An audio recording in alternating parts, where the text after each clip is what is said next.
Hello everyone, welcome to Monday Q&A. Hope you're all having an amazing Monday and start to your week. I'm coming to you live outdoors today and coming to you live a little bit earlier than I normally am.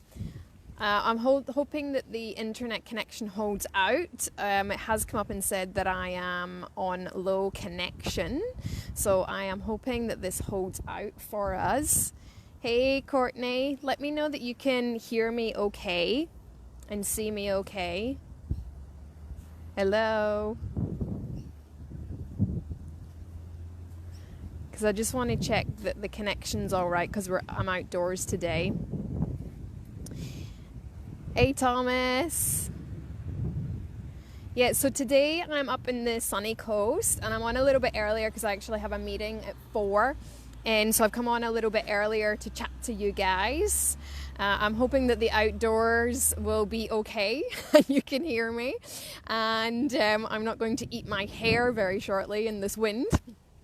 I was trying to find a quiet space because it's way too hot now to sit in my car, and I don't want to sit with the engine running just so I can have some aircon. So outside is cool enough. I was just trying to find a spot that was fairly quiet to do this and actually had some internet connection as well. So we will go and see how this is. I have my phone propped up on a table at my bag. The things that we do to be able to do these things. So today I wanted to do the live Q&A around public speaking. So last week we covered networking, and this week I want to cover public speaking. And I want to chat a little bit about that. And obviously for some of you know that I did my Tina X talk on Friday at the Small Business Expo. And it's always really interesting when you are a speaker and you're able to actually sit there through other people's talks. And hey Marcia, so it's always really interesting to watch what other people do. But I also wanted to talk about is that a lot of the times, whether we're networking or whether we're up speaking, is that a lot of the times we tend to follow what every other person does, right? Because we either fear that we don't want to be different, or we don't really want to embrace change, and we think that, well, that's familiar to our audience, it's familiar to everybody else, so I don't want to look like I'm different to everybody else. So what I always see is that a lot of people start their talks off exactly the same. And I always say, like, if you want to stand out in networking and you want to stand out in talking, then you have to do something that's different, that's not what every other person does, to be able to stand out from the crowd. And I said on Friday in my talk that when you have a pitch that doesn't really have passion, doesn't really have heart, doesn't have aspects of you in it, then it simply is a pitch. It's white noise throughout the crowd. And I say the same for talks. If you get up and you do the same type of talk in the same way as everybody else, you start it off the same, you do the same things and you finish it off, then there's nothing to make you stand out from the crowd. So what I always tend to see is that people, they kind of fumble a little bit at the beginning, like they don't get straight into their talk. There's very much that politeness and thank you and everything else, and like we know that we're obviously really grateful for the opportunity to be able to stand up in front of people, and that's something that we can do afterwards. But it's about the audience's time, and if you only have like, I've done 5-minute talks. If you've only got 8 minutes or 10 minutes or 15 minutes, like you have to be able to just get straight into your talk, because when you only have a short period of time, you don't want to waste 10, 20, 30 seconds with all of those niceties and not getting right into your talk. Because people are if they're sitting for a long period of time listening to several people speak, you know, people's attention spans are very low these days, and we know that. And if it's at a time where people are getting tired, they're sitting on uncomfortable chairs, then you have to be able to stand out from the crowd, which means that you need to be able to grab people in. So when you're talking, it's always really important to have your opening line absolutely nailed down and have your finishing line absolutely nailed down. Because those are those two that are going to give you the confidence to get up there, grab the audience. I know, Courtney, yeah, and they go on, and it's one of my pet peeves when people do that, because I don't do that, and I teach my clients not to do that, because I think that you can go so off track that you forget about your opening line, and that's not what people are there for. They're there for the content. They want to hear what you have to say. So when we do memorize our beginning line, then it's going to give you the confidence to be able to absolutely nail grabbing the audience in. And then when you have your end line, I'm just moving this a little bit because the sun's coming through. When you have your end line, you know how you're going to finish with impact. Courtney's just asking, would you apply that first line and second line to things like, yes, to workshops? Yes. So I do exactly the same thing for workshops as I do for my talks. I have my opening line because, again, when it comes to workshops, Courtney, is that I find a lot of people do the same thing. It's the niceties, it's the housekeeping, it's all of those things. You want to be able to grab people's attention in a workshop as well. So I don't do housekeeping until, a couple of slides down. I have my opening line to grab people in, get them on board with me by asking a question or having a statement and then saying, is that how people feel in this room? And then I will go round and get everybody to introduce themselves very briefly, because obviously what I do is I'm helping them introduce themselves with a pitch. And then I will go into housekeeping and the line of the outline of the day. But my very beginning is that I will ask them a question, draw them in, grab their attention, because it's the same thing. They're there for a reason, and especially when it comes to a workshop, Courtney, that you're doing tomorrow, is that they're paying you, right? So you want to give them value. You don't want to start out with the day with all of these, thank you so much for coming, and today we're going to be doing all of this housekeeping, all of that, when you can grab them in, get them on board, take them on the journey. And then what I do is I do brief introductions, and then I go into, on my whiteboard, I will ask them why they're there and what do they want to actually learn from the day. And then I will go into housekeeping. So I've already got them in to the workshop, and then we'll talk about the housekeeping. So definitely do that, and let me know how it goes, Courtney. So the same for talks, the same for workshops, the same for anything that you really do. You might do lunch and learns, is you just want to get straight in to grabbing that audience. Because the thing is like, if you're coming in and people are, they're doing things, they're picking up the phone and they're doing all of this, if you're just going into the niceties, they've switched off. You want to get them grab them by the hair and grab them right into what it is that you're doing. So it's just really important and it's also important at the end, Courtney, when you do your workshop, however it is that you're doing it at the end, if you have special offers or a call to action, make sure you have something that's really impactful at the end. Because what I see and what I find a lot of is that we go into the niceties at the end and thank everybody for coming and all of this type of stuff. You want to be able to make sure you have your offer, your call to action that you want from at the end as well, because that's something that's really important. So I say it's like being a pilot of a plane, takeoff and landing. It's these two most crucial things in a flight, because that's where a lot of accidents can happen. So when we're speaking, the beginning and the end is really crucial. Everything else in between, I say that you can wing it. Winging it to a certain point, right? You know your content. So when a workshop, and nobody knows what you're going to say. So we need to remember that, is that we come away and think, oh, I didn't say this, I didn't say that. But that doesn't matter, because your audience doesn't know what you're going to say. Only you do, and maybe your audience actually didn't need to hear that. Maybe that's something you follow up in a post or follow up in an email with them. It's something that you could potentially use later on with that. So in order to change and in order to stand out, it means that you need to do something different, which means it's not following the crowd.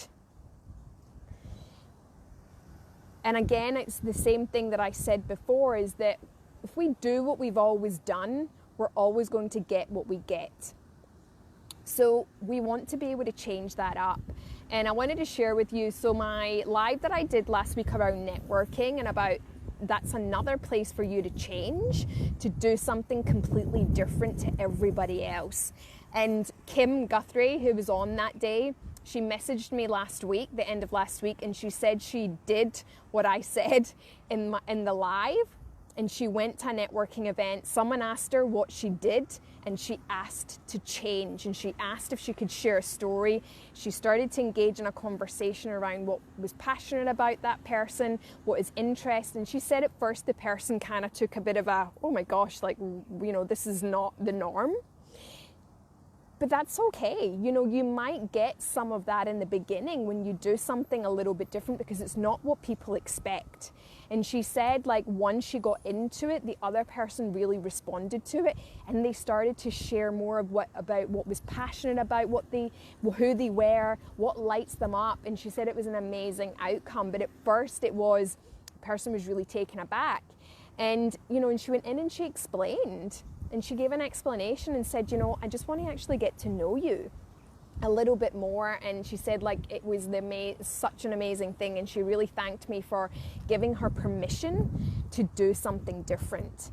And that's the thing, is we forget that we're so busy focusing on ourselves when it comes to speaking, that we forget is that if we step up and step out, we actually give permission to other people to do the same.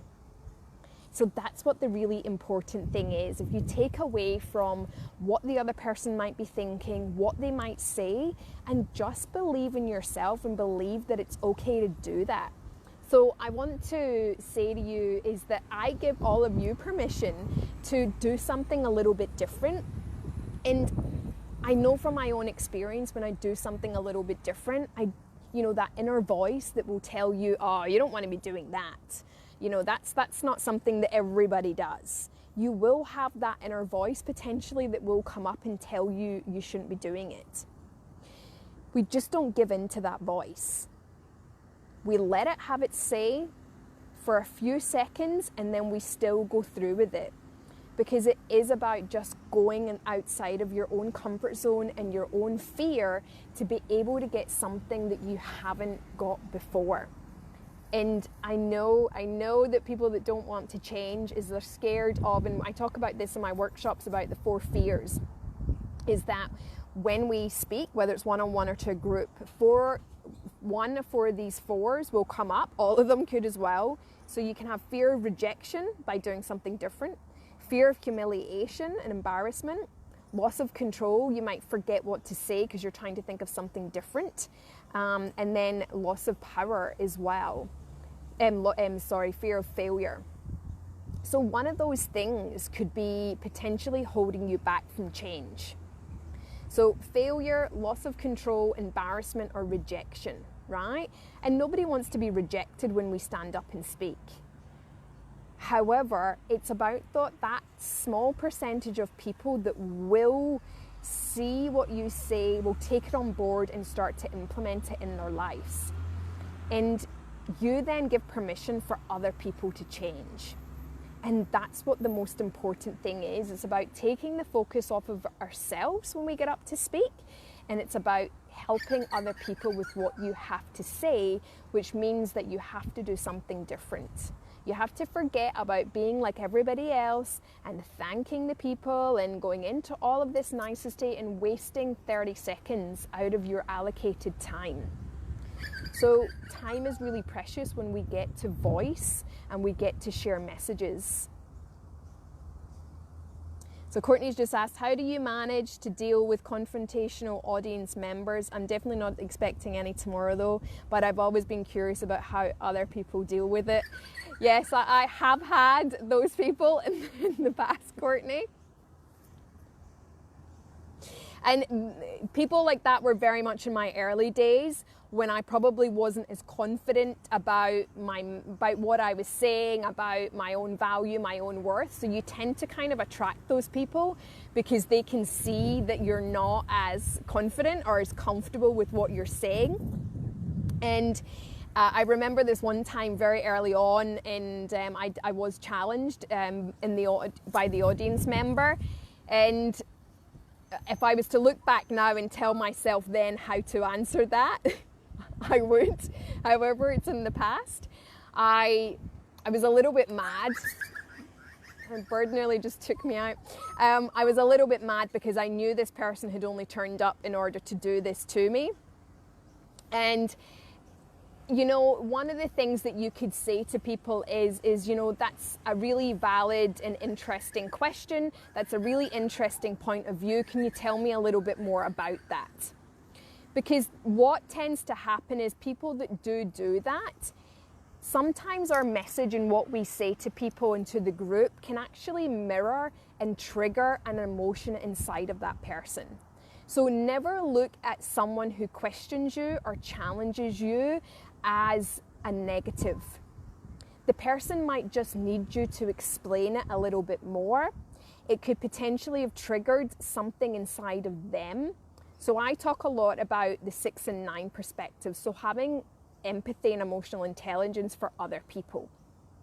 So, you know, you're sitting at 6, they're sitting at 9, and they're questioning you. Then it's about you going over to their side and asking them to tell you a little bit more about that. And obviously in a workshop point of view, you've got to be very careful how you do that as well, because you don't want the person to take over your entire workshop.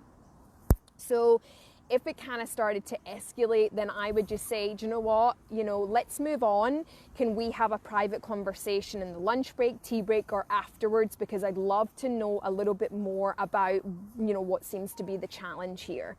So, you know, I think as long as you come from it from an empathy point of view, look at it as an opportunity that the person actually just wants to hear it in a way that they can understand.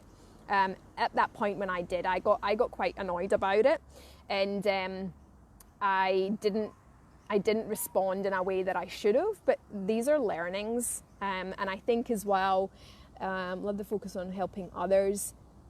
See, it makes sense. And I think the more that you flip your mindset to be of service to people, you probably won't start to attract those type of people. But Courtney, for tomorrow, I think it's one of those things is don't focus on the fact that something like that might happen, because on the flip side of that is it might not happen and you don't have to think about it. But it is just saying to the person, you know, thanks very much for that question. You know, can you tell me a little bit more about that? Or can we have a bit of a chat afterwards? So I hope that's helped. I know that it's sometimes really hard in a situation that you don't really know what you would do or say. All I'll say to you is just be confident in that everything that you're delivering tomorrow is of value. It is of, you know, great content to them. You're worthy and you are the expert in your field and you have amazing things to be able to share with people. So I hope that that's helped you, Courtney, and absolutely all the best tomorrow.